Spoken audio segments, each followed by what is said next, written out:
Dear student, स्वागत है आप सभी का आपकी अपनी क्लास में। मैं आशा कर रही हूँ कि आप सब अच्छे होंगे और मेरे साथ अपनी क्लासेस ले रहे होंगे और नोट्स बना रहे होंगे। ठीक है, तो फिर चलिए स्टार्ट करते हैं आज की क्लास। तो लास्ट क्लास में हमने पढ़ा था मध्य प्रदेश का भौगोलिक स्वरूप, भौगोलिक विस्तार हम पढ़ रहे थे। आप लोग लास्ट वीडियो देखिएगा।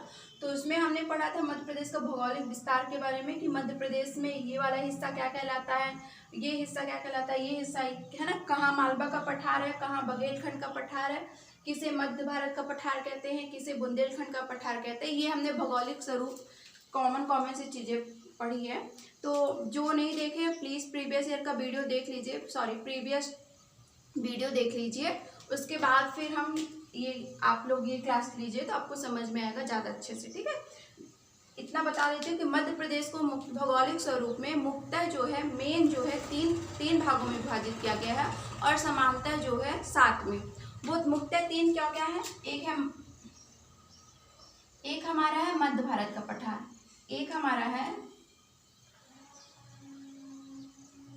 एक सेकेंड ना, ये मैप थोड़ा सा मैप आप लोग मैप बना रहे हो, मैप से मैपिंग किए। तो मुख्यतः क्या है, पहला है मध्य भारत का पठार, दूसरा सतपुड़ा मैकल श्रेणी और तीसरा है पूर्वी भाग या बघेलखंड का पठार। ठीक है, ये तीन है। और फिर जो मालवा का पठार है, रीवा पन्ना का पठार, बुंदेलखंड का पठार, ये सब मध्य भारत के पठार के अंतर्गत ही आ जाते हैं। एक बार आप लोग प्रीवियस वीडियो देख लीजिएगा तो फिर आपको अच्छे से समझ में आएगा। तो आज अब हमने ये तो पढ़ लिया, अब हम थोड़ा मध्य भारत के पठार की डिटेलिंग जानेंगे कि इसमें कौन सी मिट्टी पाई जाती है, किस तरह की जलवायु है, किस तरह का इसमें चट्टानें पाई जाती है। थोड़ा सा डिटेल पढ़ेंगे क्योंकि एग्जाम में आता है, तो एग्जाम के लिए इंपॉर्टेंट फैक्ट यहीं से निकल के आते हैं। मैं डिटेल स्लिप करा रही हूँ ताकि आप लोगों को कोई भी एग्जाम दो, चाहे 1 डे हो, पीसीएस के लिए तो मस्ट इंपॉर्टेंट है। अगर आप 1 डे एग्जाम भी दे रहे हो तो फैक्ट आप देखिएगा, जब मैं पढ़ाऊंगी तब आपको ऐसे प्रश्न मिलेंगे जो आपके 1 डे एग्जाम में आते हैं, मतलब फैक्ट यहीं से निकल के आते हैं। मैं यही चाह रही हूँ, मेरी ये डिटेल मैं कराने को आप लोगों को फैक्ट भी लिखा सकती हूँ, पर मैं इतनी प्रयास इतनी कोशिश डिटेलिंग इसलिए करा रही हूँ ताकि आप लोग अगर कोई भी एमपी का एग्जाम दो तो अगर एमपी के 15 क्वेश्चंस आए हैं तो आप लोग 15 में 15 अटेम्प्ट करो। आप लोग ये बोलो कि मैम ऐसा कोई क्वेश्चन नहीं था जो आपने नहीं कराया है या हमसे नहीं बना, क्योंकि ऐसे में आप लोगों का सिलेक्शन होगा। तो मैं आशा करती हूँ आप सब मुझे मेरी वीडियो देख रहे होंगे, नोट्स बना रहे होंगे और प्लीज़ मुझे कोऑपरेट कीजिए। मेरा ये वीडियो बनाने का मकसद सिर्फ इतना है कि आप लोगों का सिलेक्शन हो। तो चलिए ठीक है, स्टार्ट करते हैं आज की क्लास। देखिए, आज हम थोड़ा मध्य भारत के पठार के बारे में जानेंगे। मध्य भारत का पठार, तो ये देखिए मध्य भारत का पठार कौन सा है, ये वाला हिस्सा हमारा मध्य भारत का पठार है। ये जो हमारा मुरैना जिला आता है, मुरैना जिला जो आता है हमारा, भिंड जो आता है, ग्वालियर, इसके अंतर्गत मध्य भारत के पठार के अंतर्गत ये वाले जिले आते हैं। कौन कौन से, मुरैना, भिंड, ग्वालियर, श्योपुर, देखिए श्योपुर, यहाँ पे शिवपुरी, ये हमारे कुछ जिले हैं जो मध्य भारत पठार, दतिया का भी आधा हिस्सा आता है ना।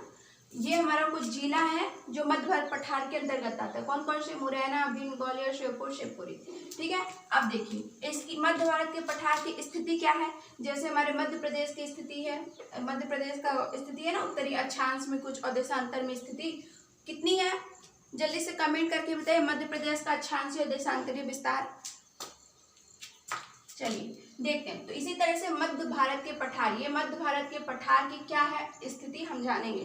तो ये देखिए 24 डिग्री, अगर 1 डे एग्जाम दे रहे हो तो उसके लिए स्थिति इंपॉर्टेंट नहीं है, लेकिन अगर आप पीसीएस का प्रिपरेशन कर रहे हो तो इसके लिए स्थिति इंपॉर्टेंट है। ये आ चुका है, मेंस में आ चुका है। तो आप लोग देखिए, तो देखिए स्थिति क्या है, 24 डिग्री उत्तरी अक्षांश से किसकी स्थिति, मध्य भारत के पठार की। 24 डिग्री उत्तरी अक्षांश से 26 डिग्री 18 मिनट उत्तरी अक्षांश, 24 डिग्री उत्तरी अक्षांश से लेके 26 डिग्री 18 मिनट उत्तरी अक्षांश तक। ये जो गोला रहता है उसे डिग्री पढ़ती है और ये जो लाइन रहती है उसे हम मिनट पढ़ते हैं। तो स्थिति है 24 डिग्री उत्तरी अक्षांश से 26 डिग्री 18 मिनट उत्तरी अक्षांश तक। अब देशांतर में कितनी है, 74 डिग्री 50 मिनट पूर्वी देशांतर से, 74 डिग्री 50 मिनट पूर्वी देशांतर से 79 डिग्री 10 मिनट पूर्वी देशांतर तक, 79 डिग्री 10 मिनट पूर्वी देशांतर तक। ये हमारे मध्य भारत के पठार की स्थिति है। आप लोग नोट कर लीजिए, अगर नहीं दिख रहा है तो मैं फिर बोल देती हूँ। 24 डिग्री उत्तरी अक्षांश से लेके 26 डिग्री 18 मिनट उत्तरी अक्षांश तक और 74 डिग्री 50 मिनट पूर्वी देशांतर से लेके 79 डिग्री 10 मिनट पूर्वी देशांतर तक, ये हमारे मध्य भारत के पठार की स्थिति है। अब हम देखेंगे कि आप ये तो जानते हैं कि यूपी इसके उत्तर यूपी को टच करती है मुरैना की सीमा। तो अब हम ये देखेंगे कि इसके उत्तर में क्या है। मध्य भारत के पठार के उत्तर में है यमुना का मैदान। मध्य भारत के पठार के उत्तर में है यमुना का मैदान। यमुना का मैदान इसके उत्तर में क्या है, मध्य भारत के पठार की, ये मध्य भारत का पठार है, इसके उत्तर में किससे घिरा है, इसके उत्तर में मान ली पूछ लिया तो यमुना का मैदान है। पूर्व में इसके बुंदेलखंड का पठार, बुंदेलखंड का पठार। आपको पता है कि ये बुंदेलखंड वाला हिस्सा आएगा, ये पता है ना, ये वाला हिस्सा पूरा फिर बुंदेलखंड का पठार आ जाएगा। तो पूर्व में है मध्य भारत के पठार के पूर्व का, पूर्व में क्या है, बुंदेलखंड का पठार। इंपॉर्टेंट है, इनमें से फैक्ट आने हैं, प्लीज कोऑपरेट कीजिए, देखिए, ठीक है। तो इसके पूर्व में क्या आ गया, बुंदेलखंड का पठार। अब आपको पता है कि पश्चिम में राजस्थान है, पश्चिम में मध्य भारत का पठार, पश्चिम में राजस्थान और दक्षिण में इसके मालवा का पठार। मालवा का पठार, इतना समझ में आया।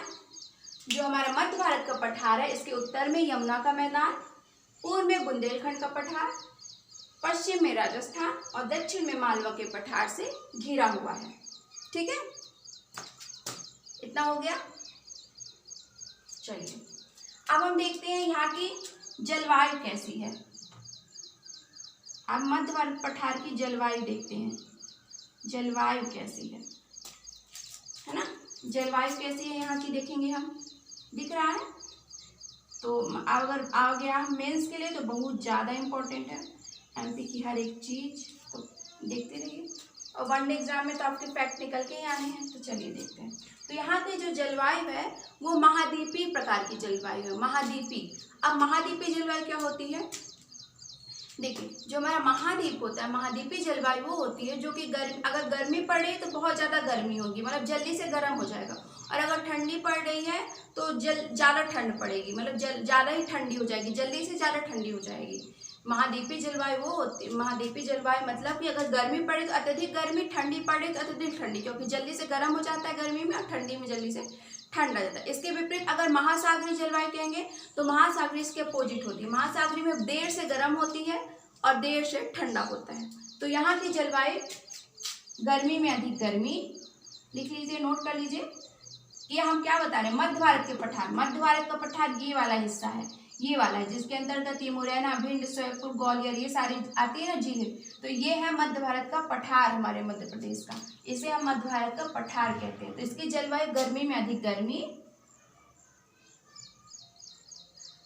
गर्मी में अधिक गर्मी, और जो ठंडी में है अधिक ठंडी, ठंडी में अधिक ठंडी। इतना समझ में आप लोगों को, ठीक है। अब देखिए मिट्टी, अब जलवायु जान लिया, अब मिट्टी भी जानेंगे कि मिट्टी कैसी है यहाँ की। तो मध्य भारत के पठार की मिट्टी है जलोढ़ व काली मिट्टी, जलोढ़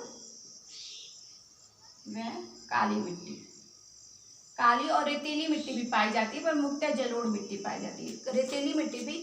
हाँ, एक बात और जानिएगा, जो मध्य भारत का पठार है इसका अन्य नाम नीचे लिख देती हूँ, अन्य नाम क्या है इसका, अन्य नाम यानी और क्या कहते हैं, चंबल प्रदेश, चंबल प्रदेश, चंबल प्रदेश। देखिए, आपको पता है कि यहाँ से चंबल नदी निकलती है, आपको पता होगा कि यहाँ से चंबल नदी निकलती है, चंबल नदी, हाँ चंबल नदी निकलती है तो जाना पावा पहाड़ी से है, पर यहाँ से ऐसे हुए बहते हुए निकलती है ना, ये इसका उद्गम यहाँ से नहीं हुआ है, उद्गम कहाँ से हुआ, जाना पावा पहाड़ी से हुआ, लेकिन यहाँ से वो निकलती है, बहती है। और आपको पता ही होगा कि ये जो चंबल नदी है इसी की वजह से गहरे अवनलिका का निर्माण हुआ है। मोस्ट इम्पॉर्टेंट क्वेश्चन पीसीएस के लिए और कोई भी बहुत इंपॉर्टेंट क्वेश्चन है कि किस नदी के बहाव से अवनलिका अपवर्दन का निर्माण होता है। अवनलिका अपवर्दन का निर्माण चंबल नदी से। या किस नदी के बहाव से सबसे ज्यादा मिट्टी का क्षरण हुआ है, मिट्टी का क्षय हुआ है, चंबल नदी से। और ये भी जान लीजिएगा किस जिले में सबसे ज्यादा इसका प्रभाव है, तो मुरैना जिले में। ये जो हमारा मुरैना जिला है, यहाँ पर चंबल नदी की वजह से यहाँ की मिट्टी का अत्यधिक क्षराव हुआ है, यह अत्यधिक क्षय हुआ है, क्योंकि इतना तेज बहती है नदी कि अपने आसपास की सारी मिट्टियों को बहा के लेके जाती है और गहरे गहरे गड्ढों का निर्माण किया। तो गहरे गर्त का निर्माण कौन किया है, चंबल नदी। कौन है, चंबल नदी। ये क्वेश्चन पीसीएस का फेवरेट क्वेश्चन है। आप लोग देखिएगा 2 साल 3 साल में ये क्वेश्चन रिपीट हुआ है प्री में। तो कौन सी नदी है, चंबल नदी है, जो गहरे गर्त का या गहरे अवनलिका का निर्माण करती है।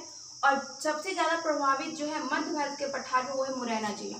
मुरैना जिले की मिट्टी बहुत ज्यादा क्षय किया है इसने चंबल नदी ने, तो इसको चंबल प्रदेश भी कहते हैं। मध्य भारत के पठार को याद रखिएगा। अब यहाँ की नदियां कौन कौन सी हैं, आप लोग नोट करते जाइएगा नदियां। अब मध्य भारत पठार में कौन कौन सी नदियां बहती हैं, तो एक तो आपको पता ही है चंबल, एक तो आपको पता ही है, दिख रहा है आप लोगों को, चंबल। और कौन सी नदी है, पार्वती, इधर ही से गुजरती है, देखिएगा आप लोग, पार्वती नदी, पार्वती नदी। इतना हो गया। मिट्टी हो गई, तो मिट्टी कौन सी, जलोढ़ व काली मिट्टी। और इसका अन्य नाम क्या है, चंबल प्रदेश। नदियां कौन सी है, चंबल और पार्वती। अब इसमें चट्टानें कैसी पाई जाती हैं, यहाँ की चट्टानें कैसी हैं, तो कडप्पा युग की चट्टानें, कडप्पा टाइप की चट्टानें पाई जाती है। कडप्पा आप लोगों ने जियोग्राफी में पढ़ा होगा चट्टानों में, तो कडप्पा टाइप में चट्टानें, कुड़प्पा या कडप्पा टाइप की चट्टानें इसमें पाई जाती है। किसमें, मध्य भारत के पठार में। ठीक है, नदियां जानी चंबल और पार्वती। और कौन कौन सी नदी है, और कौन कौन सी नदी है, काली सिंध है क्या, काली सिंध नदी। देखिए और कौन कौन सी नदी है, एक चंबल हो गई, पार्वती हो गई, काली सिंध हो गई। ठीक है, ये हमारी नदियां हो गई। मिट्टी आपको जलोढ़ है, काली मिट्टी हो गई। जलवायु गर्मी में अधिक गर्मी पड़ती है मध्य भारत के पठार में, और ठंडी में अधिक ठंडी पड़ती है। अब इसको एक दक्षिण में मालवा का पठार, उत्तर में यमुना का मैदान, पश्चिम में राजस्थान, पूर्व में बुंदेलखंड का पठार, इस चारों ओर से घिरा है। इसके अंतर्गत मध्य भारत के पठार के अंतर्गत कौन कौन से जिले हैं, मुरैना, भिंड, ग्वालियर, शिवपुरी। हाँ, अब बारिश कितनी होती है, ये देखिए, वर्षा जो यहाँ वर्षा है वो लेस देन 75 सेंटीमीटर, 75 सेंटीमीटर से भी कम यहाँ बारिश होती है। 75 सेंटीमीटर से भी कम यहाँ पे बारिश होती है। यहाँ पे जो बरसात है वो बहुत कम होती है। देखिएगा आप लोगों का जैसे एक प्रश्न, ये आप जब एमपी का पूरा पढ़ेंगे जलवायु बरसात के बारे में, तो देखिएगा कि जो भिंड जिला है यहाँ पर मध्य प्रदेश में सबसे कम बारिश होती है, 0.3 कुछ होती है। तो मध्य प्रदेश में सबसे कम बारिश जो होती है किस जिले में होती है, भिंड जिले में। मतलब यहाँ तो 75 सेंटीमीटर, मध्य भारत के पठार में 75 सेंटीमीटर से भी कम, लेस देन 75 सेंटीमीटर, 75 सेंटीमीटर से भी कम बारिश होती है। कहाँ, हमारे मध्य भारत के पठार में। तो वर्षा कितनी होती है, 75 सेंटीमीटर से कम होती है। और मध्य प्रदेश में सबसे कम भिंड में होगी, भिंड जिले में। अगर टीवी मूवी में देखेंगे कभी कि वो क्या कहते हैं, जो ऐसे सूखा सूखा दिखाएगा, ऐसे फटी फटी से जमीन दिखाती है, तो वो मोस्टली इधर ही का एरिया दिखाते हैं। अगर मध्य प्रदेश में कहीं दिखा रहे हैं तो यहीं का। आपको ये पता है कि यहाँ जलोढ़ में काली मिट्टी पाई जाती है, और ये भी पता होगा कि काली मिट्टी पानी की कमी की वजह से अपने आप ही फट जाती है ना, ऐसे चिटकी सी रहती है ना, फिर उसको जुताई का काम नहीं करना पड़ता है। तो वो कौन, भिंड जो है मध्य प्रदेश में, वहाँ पे सबसे कम बारिश होती है। तो ये मध्य भारत के पठार में 75 सेंटीमीटर से भी कम बरसात होती है। नोट कर लिया। कडप्पा युग की चट्टानें पाई जाती हैं, यहाँ पे चट्टानें लिख लीजिए, कडप्पा युग की। और अन्य नाम है चंबल प्रदेश, मध्य भारत का पठार का अन्य नाम है चंबल प्रदेश। अब मैं बोल रही हूँ कि मध्य भारत के पठार का कुछ हिस्सा या कुछ जिले इसके अंतर्गत आते हैं। तो आपको पता होना चाहिए कौन कौन से जिले हैं मध्य भारत के पठार के। तो श्योपुर, मुरैना, ग्वालियर, भिंड, शिवपुरी, दतिया भी थोड़ा हिस्सा आता है इसमें। ठीक है, इतना कंफर्म हुआ। तो ये हो गया मध्य। हाँ, अब एक इम्पॉर्टेंट फैक्ट, अगर सोच रहे हो कि मैम डिटेलिंग से करा रही, अब देखिए तो यहाँ पे एक फैक्ट निकल कर आया, मोस्ट इम्पॉर्टेंट फैक्ट। वो क्या फैक्ट है, एक सेकेंड मैं इरेज कर दूँ, ये इरेज कर देती हूँ। जो आप लोग स्क्रीनशॉट ले लिया करो, फिर जूम करके उसे देख लें। जो मध्य भारत का पठार है इसको हम सरसों की हांडी कहते हैं। अगर अब प्रश्न आ गया कि इनमें से किसको सरसों की हांडी कहा जाता है, मालवा के पठार को या फिर बुंदेलखंड के पठार को या मध्य भारत के पठार को या नर्मदा चंबल घाटी क्षेत्र, नर्मदा सोन घाटी क्षेत्र को। तो आप अब मोस्टली बच्चों को जिनको नहीं पता, मैंने ये तो बता दिया कि मालवा का पठार की जलवायु लास्ट क्लास में बताई थी कि जलवायु बहुत अच्छी है, अनुकूल है। तो लगेगा बच्चों कि शायद सरसों की हांडी इसे कहते हैं, पर रॉन्ग है, गलत है। सरसों की हांडी मध्य भारत के पठार को कहते हैं। ये मोस्ट इंपॉर्टेंट है, सरसों की हांडी। फैक्ट आ गया कि इनमें से किस क्षेत्र को सरसों की हांडी कहते हैं, तो किस क्षेत्र को,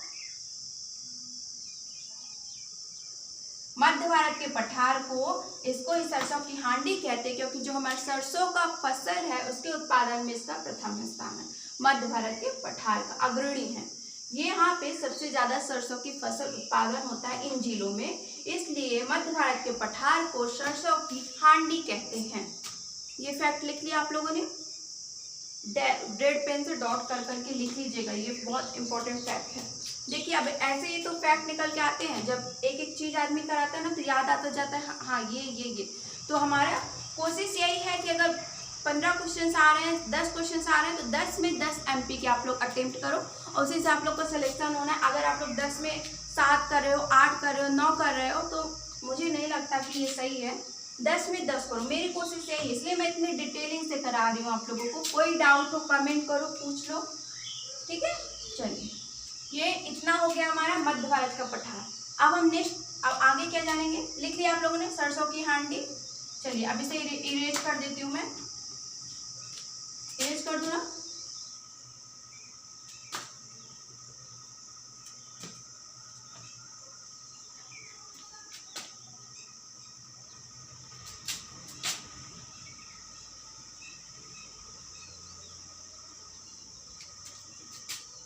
अब देखिए, अब हम नेक्स्ट जानेंगे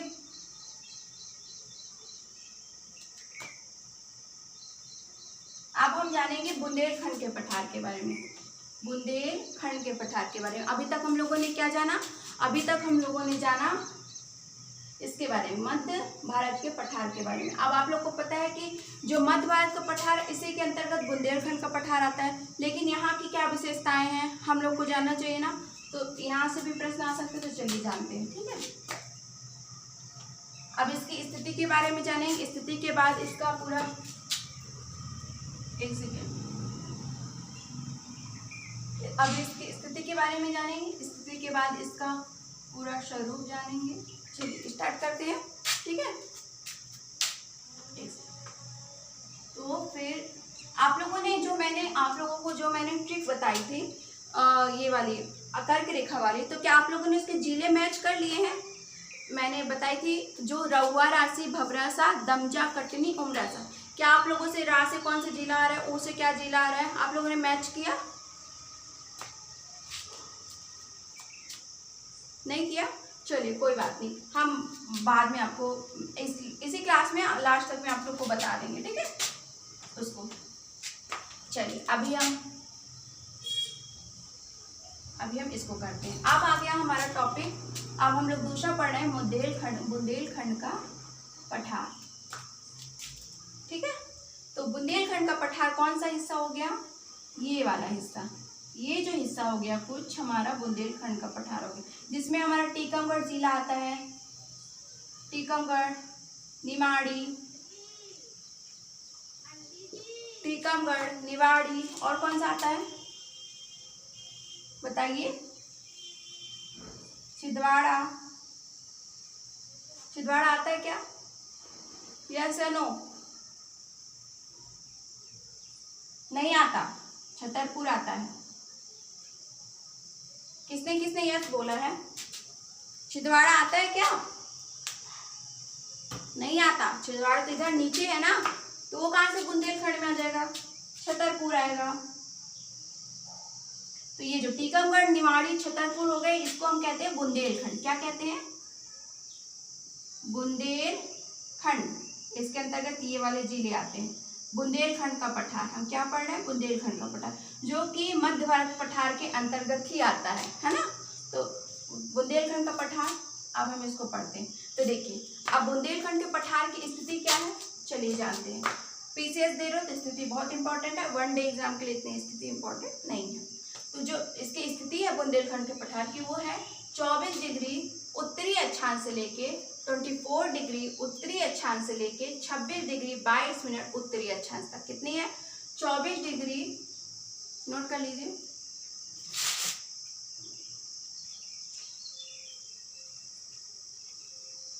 24 डिग्री 06 उत्तरी इंच 24 डिग्री 6 मिनट उत्तरी अक्षांश से लेके 26 डिग्री 22 मिनट उत्तरी अक्षांश तक है। और इसकी देशांतरी विस्तार कितनी है? 75 डिग्री 51 मिनट पूर्वी देशांतर से लेके 80 डिग्री 20 मिनट पूर्वी देशांतर तक। लिख लिया? कितनी है?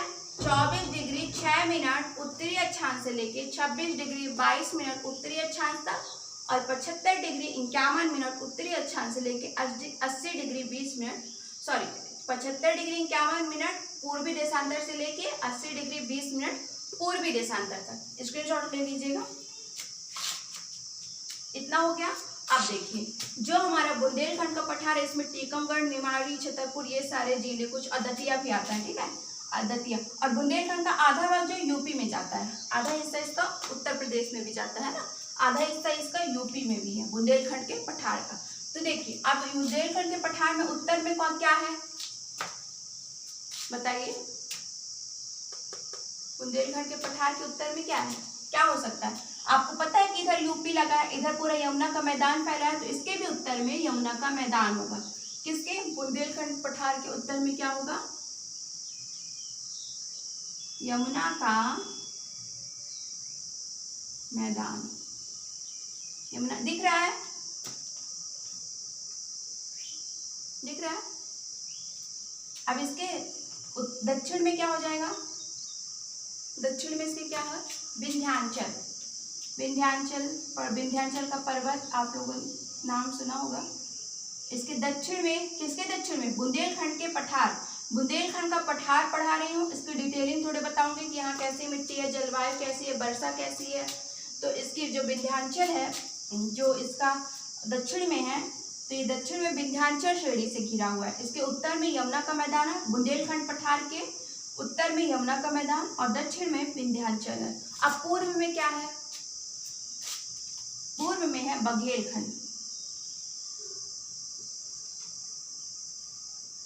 बघेलखंड जो आपने पढ़ा है, बघेलखंड, क्योंकि ये ऐसा जाता है, थोड़ा ऐसा जाता है ना, तो आपको पता है कि इतना ये कुछ हिस्सा पूर्वी भाग या बघेलखंड कहते हैं। आप पढ़ा होगा ना, इसका इतना हिस्सा पूर्वी या बघेलखंड कहते हैं, इसलिए इसको बघेलखंड का पठार। इसके जो पूर्व में है वो है बघेलखंड और इसके जो दक्षिण में विंध्याचल, उत्तर में यमुना और पश्चिम में मालवा का पठार। पश्चिम में किससे घिरा हुआ है? ये मालवा के पठार से। अब राजस्थान मत कह दीजिएगा, राजस्थान होगा क्या पश्चिम में?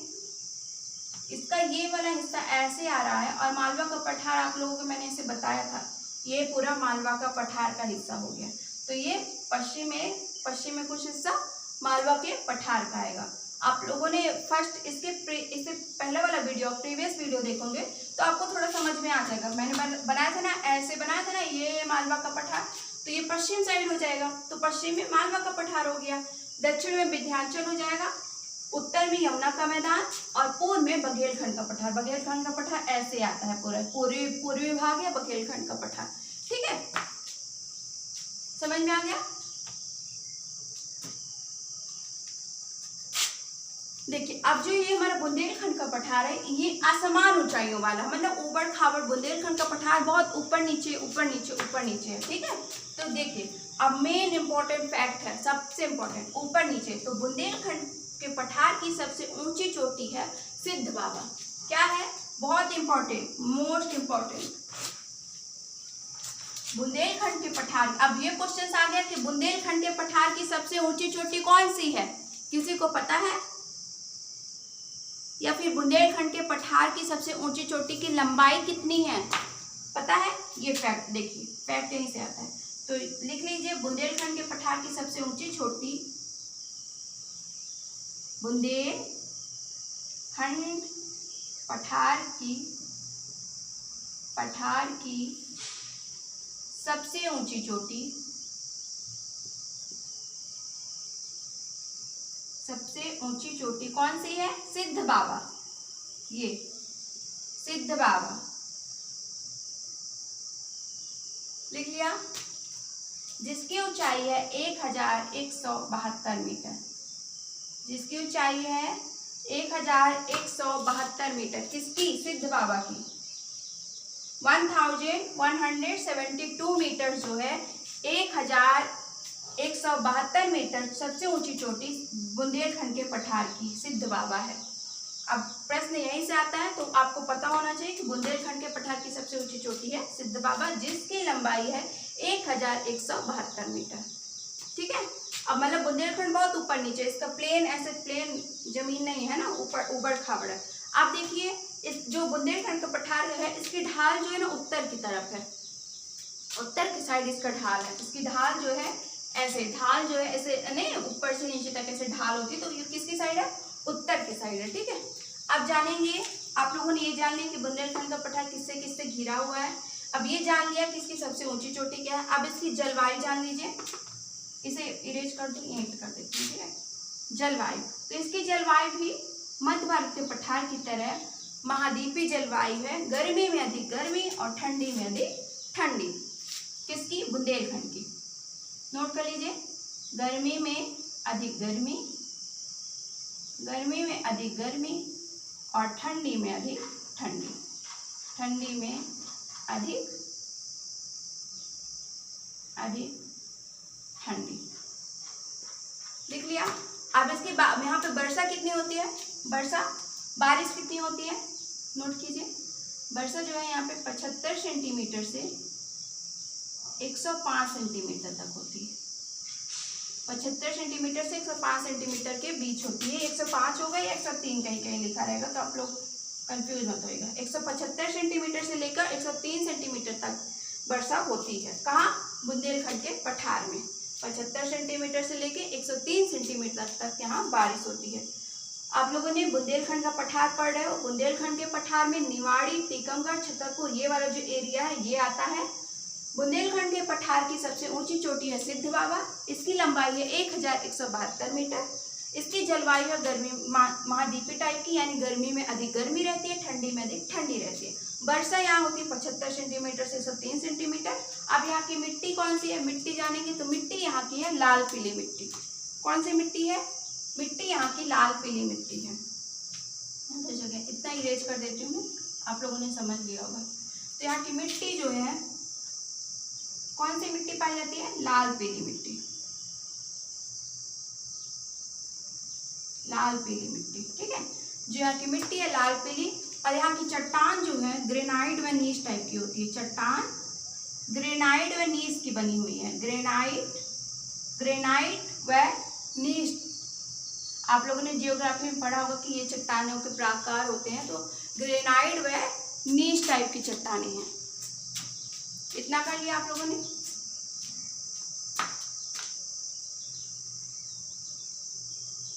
चलिए अब यहाँ से देखेंगे नदी कौन कौन सी बहती है। नदियाँ बुंदेलखंड के पठार से होकर कौन कौन सी नदियाँ जाती हैं?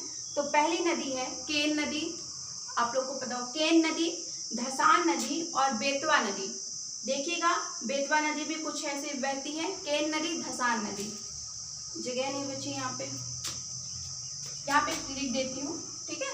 बुंदेलखंड का पठार की नदी कौन कौन सी है, तो यहाँ नदियाँ नोट कर लीजिए। नदियाँ बुंदेलखंड के पठार की कौन सी बहती है? इधर इस क्षेत्र में कौन सी नदियाँ हैं? केन नदी, बेतवा नदी। बेतवा नदी प्रदूषित नदी है, मध्य प्रदेश की सबसे प्रदूषित नदी है बेतवा नदी, सबसे प्रदूषित। केन, बेतवा, धसान और बहुत सारी है ना, एक्सेट्रा। लिख लिया। बुंदेलखंड का पठार पढ़ रहे हैं। बुंदेलखंड के पठार से होकर केन नदी बहती है, बेतवा नदी, धसान नदी और भी बहुत नदियां हैं। चट्टान है ग्रेनाइट व नीस टाइप की चट्टानें, मिट्टी लाल पीली, यहाँ पे बारिश होती है 75 सेंटीमीटर से 103 सेंटीमीटर के बीच होती है। जलवायु महाद्वीपीय प्रकार की। और ये किससे किससे घिरा है? उत्तर में यमुना है, दक्षिण में विंध्याचल है, पूर्व में बुंदेलखंड का पठार और पश्चिम में मालवा के पठार। बुंदेलखंड का ये एरिया टीकमगढ़, निवाड़ी, छतरपुर ये जिले हैं इसके अंतर्गत। और इसकी स्थिति ये है, नोट कर लीजिए।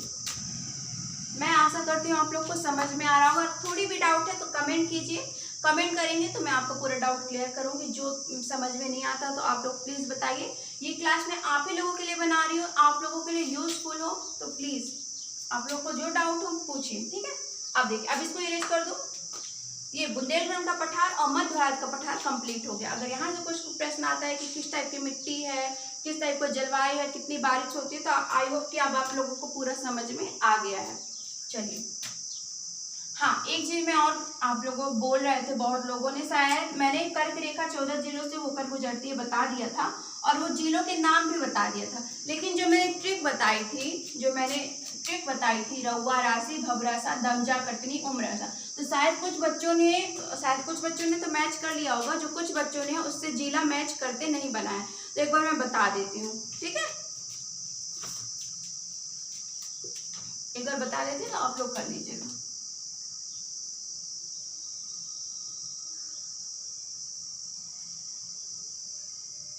रउआ, राशि, भभरासा, ये बता देना मैंने। रउआ, राशि, भभरासा, दमजम, कटनी,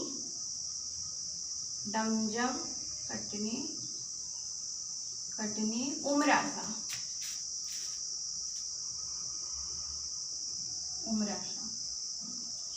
यही था टिक आप लोगों का। तो चलिए अब हम लोग मैच करते हैं जिलों को। तो ये जो रा से हो गया, कौन से रेड मार्कर से लिखेगा, रा से रतलाम, पहला जिला हमारा है रतलाम, दिख रहा है, रा से रतलाम। अब ओ से यहाँ से स्टार्ट होता है रतलाम, कर्क रेखा रतलाम। अब यहाँ से होते हुए ऊ से उज्जैन, महाकालेश्वर मंदिर क्षिप्रा नदी तट पर है, क्षिप्रा नदी है उसी के तट साइड में बसा हुआ है उज्जैन, महाकालेश्वर मंदिर। अब आ से अगर मालवा, जो शाजापुर से अलग हुआ है वो अगर मालवा, दिख रहा है आप लोगों को। रा से बताइए, रा से राजगढ़। ये देखिए लाइन से जो जिले आ रहे हैं वो उन्हीं का नाम है, तो कंफ्यूजन ज्यादा होने की जरूरत नहीं है। शी से राजगढ़, अब क्या हो जाएगा, शी, ये वाला शी, ये शिहोर, जिससे अलग होके भोपाल बना था, शिहोर। अब भा से भोपाल, कौन सा जिला आ जाएगा भा से, भोपाल। यहाँ ये हम क्या बता रहे हैं, जहाँ जहाँ इन जिलों से होकर कर्क रेखा हमारी गुजरती है, बहुत इंपॉर्टेंट है, मेंस में आ चुका है कि कर्क रेखा जिन जिन जिलों से होकर गुजरती है उनके नाम लिखिए, डिटेल कीजिए। मेंस में आ चुका है, तो प्लीज आप लोग थोड़ा ध्यान दीजिएगा। वहां से विदिशा, जो लाइन से तो आ रहे हैं जिले, हो गया भोपाल, विदिशा। अब बताइए मुझे रा से कौन सा हो जाएगा, विदिशा के थोड़ा ही पास में जिला, रायसेन,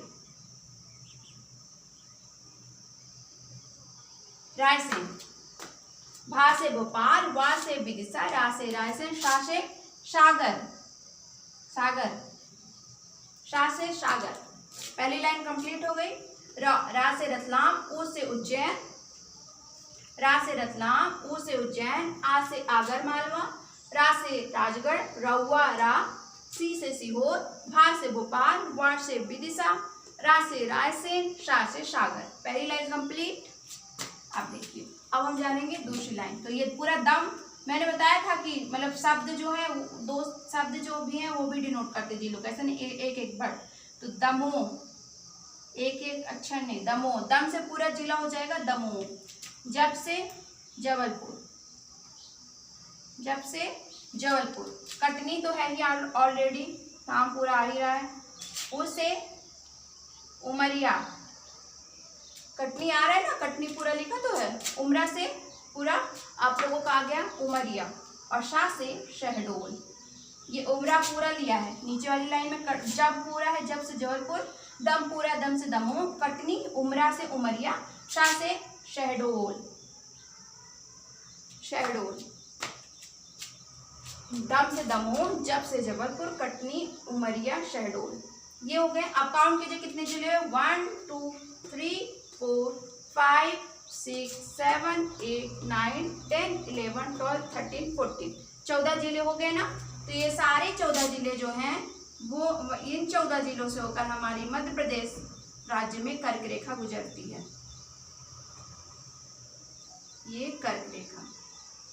कमेंट करके मुझे बताइए कि मध्य प्रदेश में जबलपुर हाई कोर्ट, जबलपुर में, अब मैंने तो बता दिया कि जबलपुर में है आप लोग का हाई कोर्ट, तो इसकी स्थापना कब हुई थी, जबलपुर हाई कोर्ट की स्थापना कब हुई थी, आप लोग कमेंट करके बताइए।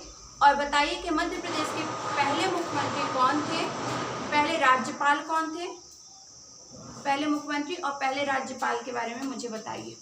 मध्य प्रदेश के पहले मुख्यमंत्री का नाम और पहले राज्यपाल का नाम, और जो जबलपुर में हमारा हाई कोर्ट है इसकी स्थापना कब हुई थी, कमेंट कीजिए, बताइए।